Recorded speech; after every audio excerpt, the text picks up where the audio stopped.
Ever since my first pup, it seems I couldn't get enough, but I just couldn't quit. I had to have another hit. I'm smoking green with a fiend. By the age of 18, I chop a pound to the ground. When Cappy on the triple B. Once upon a time, before I used to bust rhymes, I had to scratch to get a nickel in order to get a dime. But times then changed now. Official.streetsmarks@gmail.com is how you want to contact us. Listen to us right here exclusively on YouTube, Street Smark Audio. Or fuck with us. Official.streetsmarks at IG, Street Smark fan page at Facebook, Street_Smarks at Twitter. Street Smark Audio, September 9th, 2017. You know who the fuck we are. And if you don't know, you about to find out. Right. Goddamn trivia champ over here to the right. Goddamn pay-per-view predictions champion. You know what I'm saying? Keep it moving. Representing for Street Smark Audio. All right, so here we go. This day in wrestling history, courtesy of PWInsider.com.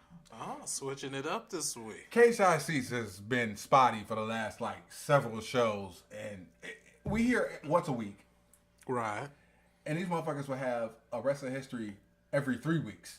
Oh, no bueno. Right? That's. So we off the KSIC's train. We jumping on the PW Insider. This is about Mike Johnson. Mike Johnson, coincidentally, is one of the nerds who was in the ECW arena during the time, that we're reviewing all these damn shows. Oh, so he was like a regular? Yeah, he was a regular. Oh, he was a verified regular, not like Craig Fair from ECW Memories. We had to take his word for it. Right, yeah. It's honor system on Facebook. Fuck out of here, goof. He sat behind the camera. He was all okay. He was the opposite of hard camera. Yeah, okay. Exactly. That's okay. Well, Mike Johnson, his fat beard nerdy self is on hard camera. He's by dreads and the one dude, not Vladimir, but the hat guy and all those guys. So anyway, short wrestling history. So in '93. Thank you, Mike Johnson. You can't beat me up. Shane Douglas won the ECW heavyweight title via forfeit from Tito Santana. In truth, this was a phantom title change, as supposed show in Roanoke, Virginia, where Shane Douglas versus Tito Santana was to have taken place, never really existed. Oh, wow. Gotta love the good old phantom title change. Well, Tito was like, hey, I'm out of here. I'm going back to Vince. Paulie the champ. And I had just watched the timeline with Tom Gordon. Okay. Or Ty Gordon. And they were explaining the Phantom title switch heading into NWA Blood Feast. And he said, Chico bounced. Mm-hmm. And Chico. And they needed somebody who was credible enough to wear the strap. Okay. But nobody was credible. I mean, who you going to put the title back on? Sandman? He could have put it back on the magnificent Don the Rock Morocco. Bounced. Oh. Yeah. So who the only credible guy you had in the promotion at the time was Shane, because Shane was at least in the big two. But in the time that Shane won it and the time he dropped it, Morocco was still there. Morocco could have just kept on running with it. He probably had given notice. Oh. It's not like it wasn't when Todd was explaining it. It's not like Chico no show. I got you. And say hey, fuck this promotion, and I'm out of here. He said he probably had given notice already and didn't want to do a job. It was just like, all right, I'm out the promotion. Oh shoot. You know what I'm saying? Because why would Tito say to do a job to Shane Douglas on TV going forward, and then he has to go to Vince, or he has to go somewhere else and make money. So them old guys ain't doing jobs. So wait a minute, where did the time-honored tradition come from? If you have guys not wanting a job on their way out of a territory. Now this is a different time. All right, so let's just say we got 20 territories in the United States, and 15 of them have TV. Okay. All right, so I'm on my way out the door, and I'm the champ.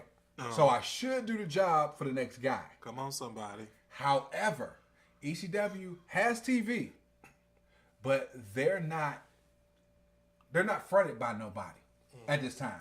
And this is a faux pas on me because I thought when Eastern started, they were already flying the NWA banner.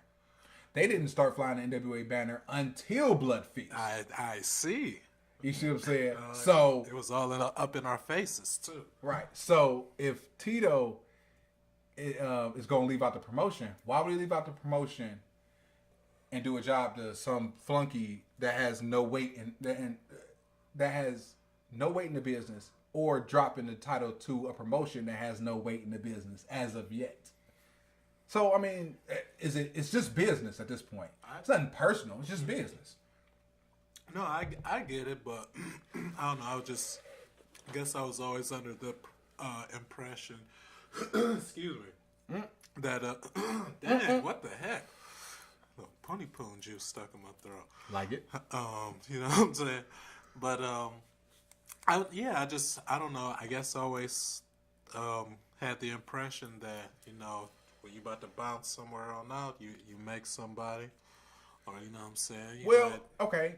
If I'm a top guy and I want to come into another promotion as a top guy, then yeah, I'm going to do a job, okay? Because promoters are going to talk just like wrestlers talk. But this promotion has no weight. You know what I'm saying? So I don't give a fuck if I don't have the job if I'm Tito Santana. I shouldn't job to Shane Douglas, and they barely got TV on Sports Channel, which is basically public access. Okay? So then why not do the job then? Because nobody's gonna see it. If in case somebody does see it, you know what I'm saying? If in case the next promoter says, "Oh, you did a job to Shane Douglas," or "Oh, you did a job in Todd's promotion," oh man, I can't use you. Oh, okay, all right, that's. Or I'm going to bring you in as El Matador, which happened anyway. I mean, it's Tito Santana. You know what I'm saying? One half let's of just say Strike like, Force. Let's just say like it's Bret Hart. Okay, Bret Hart.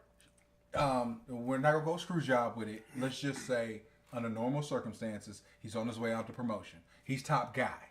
He wants the job to Shawn. He has the job to Shawn Michaels. Under normal circumstances, in a perfect world, he would do the job and go off to WCW. Now he has problems with Shawn. He has problems with Vince. He has problems with the creative direction of the promotion.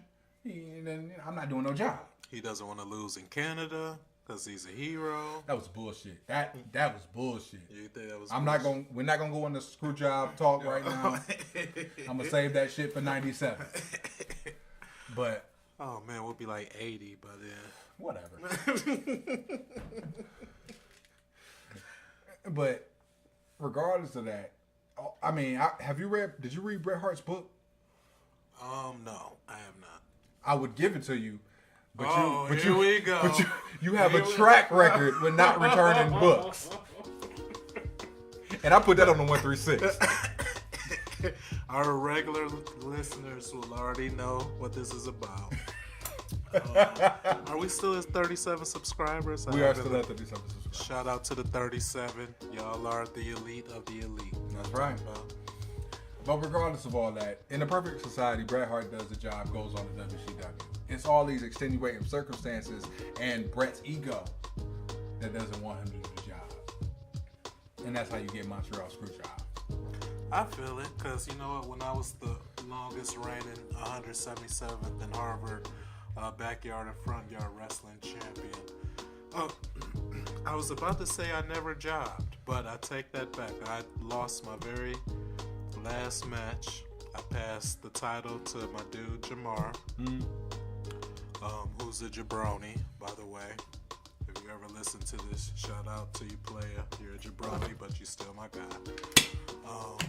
And I should have never lost to you, but nevertheless. But yeah, you know, I was like 21 or something, and I knew I was too old to be rolling around with dudes in my front yard. Especially, we didn't have no ring or nothing, so it's bouncing off imaginary ropes and stuff. So yeah, it's a little too old for that. I'll tell a quick inside story before we move on. I actually did a job for Hollywood in his front yard. It was on his birthday. Well, was that a job or was that a shoot? It was a shoot. Oh, okay. ends up happening is Hollywood's birthday's today, so I go up to his house. Oh, He's man. turning 13, 14, something like that. 13. So I try to, give him some tags, some birthday tags before he gets to go to school, right? He wasn't going for it. The motherfucker gave me a snap suplex. Left me with a stinger for like 3 days. I didn't talk about that for 20 some odd years. I had no idea about the stinger. I know sold it. My bad. My neck was hurt like hell. Motherfucker snap suplex the shit out of me. I said, holy shit. I tried to drop kick him in the knee like Eddie Guerrero. And I missed. And I almost hit his front tree. Oh, man. And then he grabbed me and snap suplexed me. And I had a hurt neck for like 3 days.